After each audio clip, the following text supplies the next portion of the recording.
Oh, what is the upspeeds, everybody? Welcome back to another episode of the GXWrestleCast. We're on episode 205 of my wrestling recap show, where once a week I go through all the major news, all the major WWE and AEW shows, give you the recap, give you the review, let you know what's going on storyline-wise, and when there's a pay-per-view, like a Backlash, I'll be reviewing the PLEs and pay-per-views that are going on, and that's what we're doing right now. I am reviewing WWE's Backlash, the first pay-per-view on the schedule after WrestleMania, and I'm very happy that Backlash is back. I mean, it's been back now for a long time. I think 2016 they brought it back, but it was gone for a little bit. And I wish they would just kind of keep the original ones. Judgment Day, No Mercy, No Way Out. Fucking what were the other ones? Vengeance. Oh man, Vengeance, Bad Blood, Backlash. Like those are the ones I grew up on. All right, so Backlash, we're in St. Louis, Missouri, the home of Randy Orton, sold out, 17,000 fans in the building, and we're kicking off the show with the fatal four-way match for the United States Championship. It's Jacob Fatu defending against LA Knight, versus Drew McIntyre versus Damian Priest. Oh yeah. Priest and Knight make a small alliance against Fatu, hitting a high-low together. That alliance does not last very long after that. Fatu hits Priest with a Samoan drop onto the barricade. How you done? Fatu, thrown off of the top, gets right back up, nails a dive and a swanton. The crowd is going nuts. That was awesome. Thumbs up. We get a finisher spree. Priest hit with a Claymore, falls onto Knight and almost steals the win right there. I like that spot. I don't like that to be the finish. Thankfully it wasn't, but we move on. Drew hits Knight with another Claymore. Priest pulls out the referee to stop the count. Drew is pissed and he starts brawling with Damian Priest on the outside. Knight with two big air elbow drops. That's not enough to pin Fatu. You kidding me? Drew and Priest fighting into the crowd. And then Priest and Drew, they climb up this freaking tall platform thing. And it's Damian with the big boy choke slam through the table. Big amazing crash. Hell of a bump right there for both men. Thumbs up. And then Solo Sikoa arrives. He saves Fatu from getting put through the announce table. Knight blindsided by new arrival, Jeff Cobb. Holy shit. I was like, that guy's familiar. I've seen you before. And then they said Jeff Cobb. I'm like, oh my God. Another guy that was in AEW that looked awesome, and then he just disappeared, never to be seen or heard from again. And here he is, another showing up in WWE, and it looks like he's aligning himself with Solo and the Bloodline. Oh dear.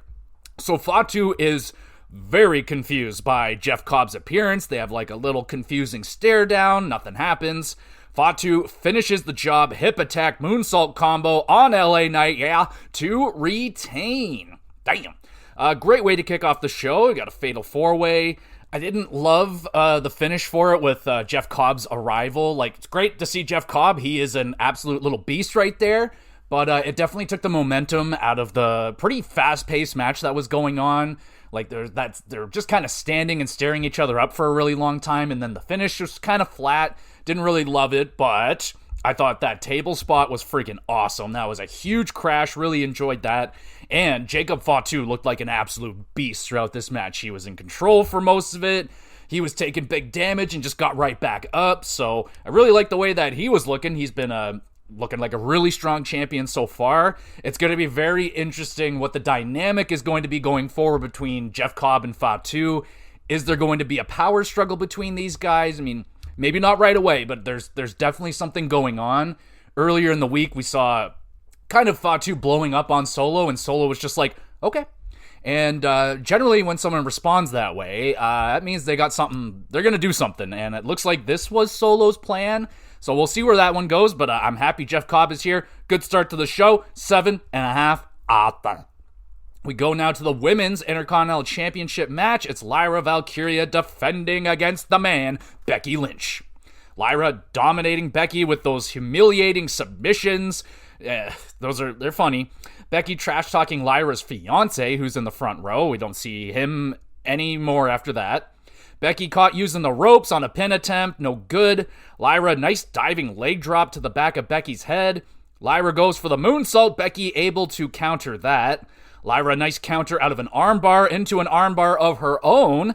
Becky nails a manhandle slam. Lyra able to kick out. Becky hits a second manhandle slam. Lyra again kicking out. Lyra nails the Nightwing, but the referee is too busy putting the pad back on the turnbuckle. She's late to the pin, and Becky is able to kick out. Dang it. I didn't like that. I didn't like that spot right there. I wanted the Nightwing to be one of those protected finishers. It's pretty sweet. You know, I didn't want to see anyone kicking out of it yet. Becky pokes Lyra in the eye. Roll-up is countered by Lyra. Catches Becky with the 3 to retain. Damn. Becky immediately on the attack. She is pissed off. She lost, obviously. Puts Lyra in the disarmor. Referee and management break it up, but the damage is already done. This was a great technical performance from Lyra. I enjoyed the trash talking between both ladies throughout the match. That was enjoyable. Becky growing more frustrated throughout the match. That was some entertainment right there. I didn't love the missed pinfall on the Nightwing, like I said. Wanted that finisher to, be protected. No one kicking out of the Nightwing, but we already got Becky kicking out. Finish leaves it open for a rematch. I hope they do have a rematch. This is building to be a pretty good feud right here. I'm liking it. Made Lyra look really good. Becky giving performance. She was good. 7.5 out of that. We go to the men's Intercontinental Championship match. It's Dirty Dom Mysterio defending with and without the Judgment Day. They'll be around. Versus Penta. Dom with the sweet diving DDT on the floor. That looked awesome. Thumbs up. Penta, big crossbody dive to the outside, connects. Dom using an Oblivion, gets a near fall, pulling out his girlfriend Liv's finisher. I like it. Penta with the Mexican Destroyer on the apron just ends Dom. And here comes Carlito. He arrives, causing a distraction. Finn and JD on the other side. They attack Penta. Finn takes too long with the chair. He gets caught with it, and Judgment Day gets ejected. Penta dives over the referee, wipes out Judgment Day as kind of like a going away present. I like that. Thumbs up. And then here comes another guy. Grande Americano from out of nowhere. Steel headbutts Penta. He's done. Dom with the frog splash, pins and retains. A fun matchup. Way too many shenanigans towards the end. You got Judgment Day in there. Grande's in there. Dom was really good. I thought he worked really nicely with Penta. I hope they have a rematch and maybe not have as many shenanigans. Maybe they add in a Grande Americano into that match. That could be really fun as well. That was a solid match. 6.5 out of 10. Now we get to the match I was not looking forward to at all. It's Pat McAfee versus Gunther. So Pat McAfee is a commentator. Now he was a professional kicker in the NFL, so he is athletic, of course. But all right, Gunther, a multiple-time world champion, has some of the longest reigns in the WWE history. Guy's a killer. Here we go. Pat rips off his tarp, and he's looking pretty jacked, bro. Looking pretty jacked. Look good. Pat, with some fancy flips and some footwork, is able to escape. And Pat is able to dodge a chop, thank goodness.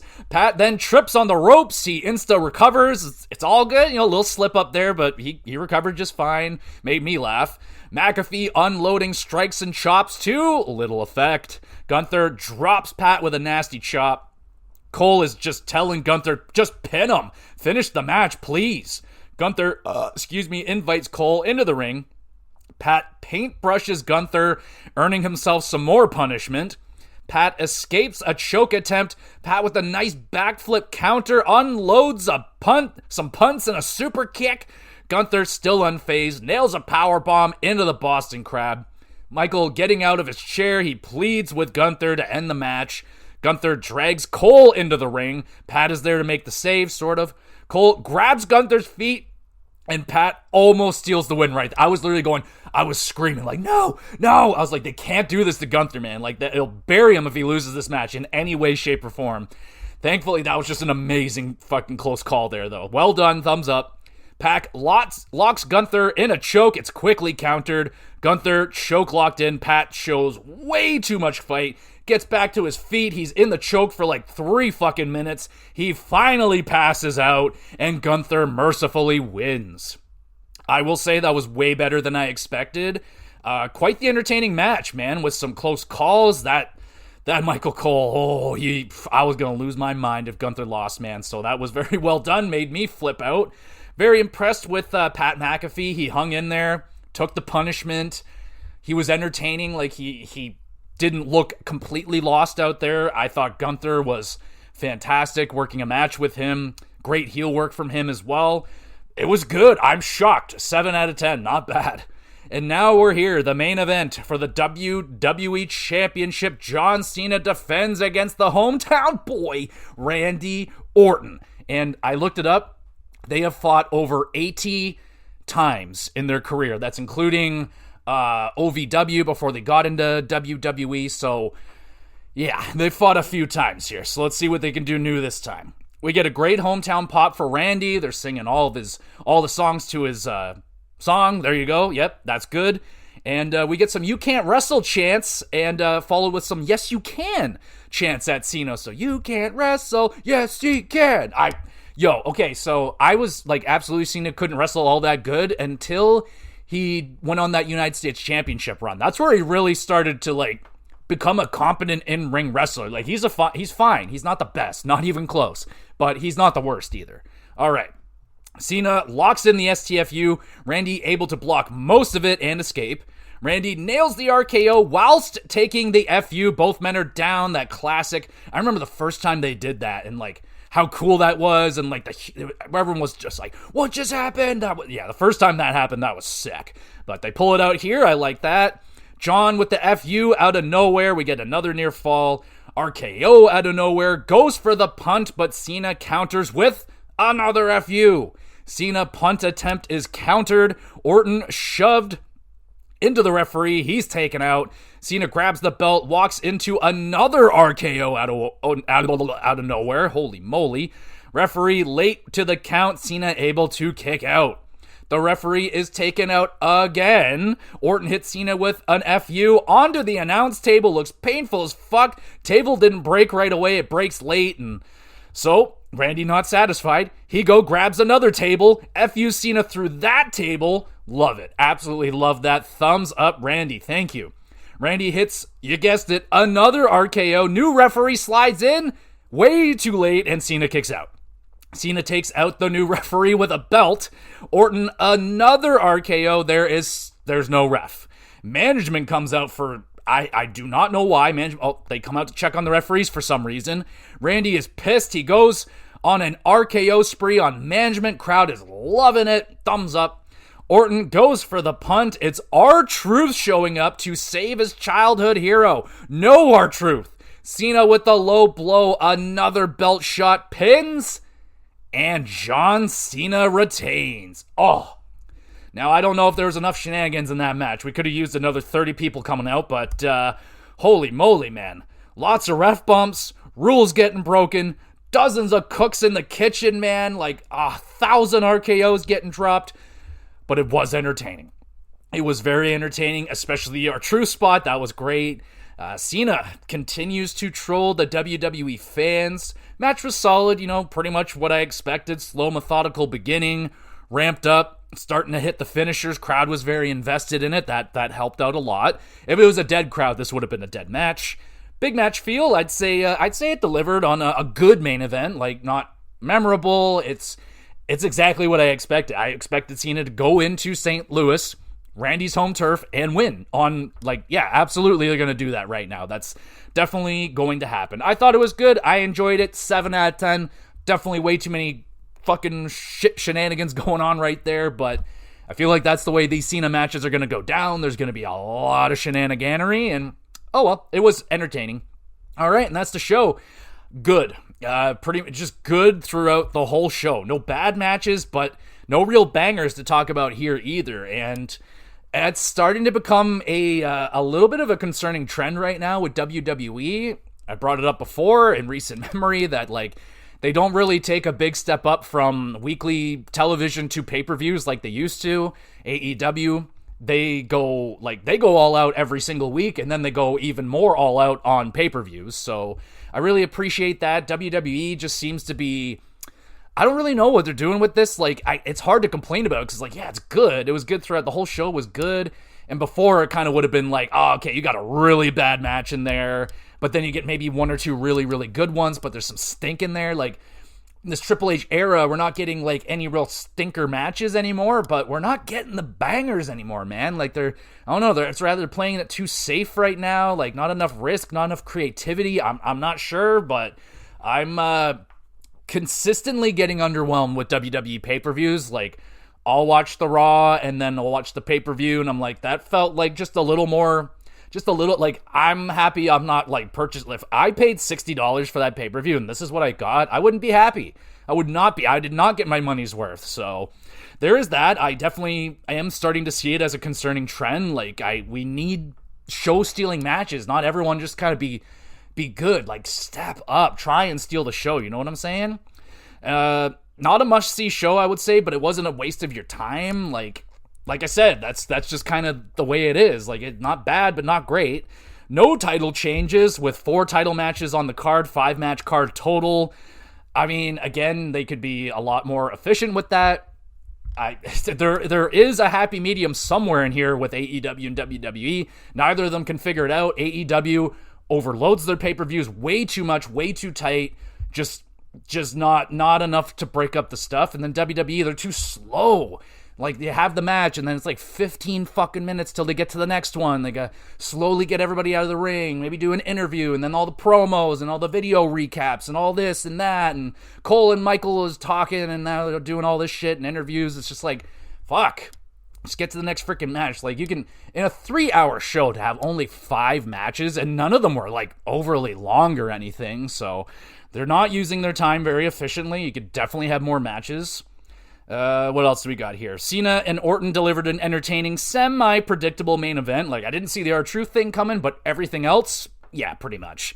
Jeff Cobb's debut, quite the pleasant surprise. I can't wait to see what's going to happen with the dynamic between him and Fatu. It could get really ugly. I'm hoping they can do something like Bronson Reed style with Jeff Cobb. Obviously, Jeff Cobb isn't as big as Bronson Reed, but he's pretty fucking powerful, man. So I'm excited to see what Jeff Cobb's going to do. He's in a great spot, coming in on the bloodline, so that's some good stuff. Gunther and McAfee, it didn't need to happen, but it didn't ruin the show, man. It really, like, I was just shaking my head at all this developing. I'm like, are we really going to do a commentator fight again? And it's just like, why? Like, it's just not a good idea. I don't like it. It doesn't do anything good for anybody. Like, Gunther doesn't get really anything out of this except some heat. He definitely will get some heat, but, like, how much heat? Like, you beat up a commentator. Like, yeah, there's heat there, but I don't know, man. It's not the best way to do it, but yeah, it was better than expected, so I gotta give it that. 7 out of 10 for Backlash. I can't really recommend it. Like, don't go out of your way to watch it if you don't have time. Like, there's nothing on here that's must see in terms of wrestling. Like, there's not a crazy show, quite the underwhelming Backlash.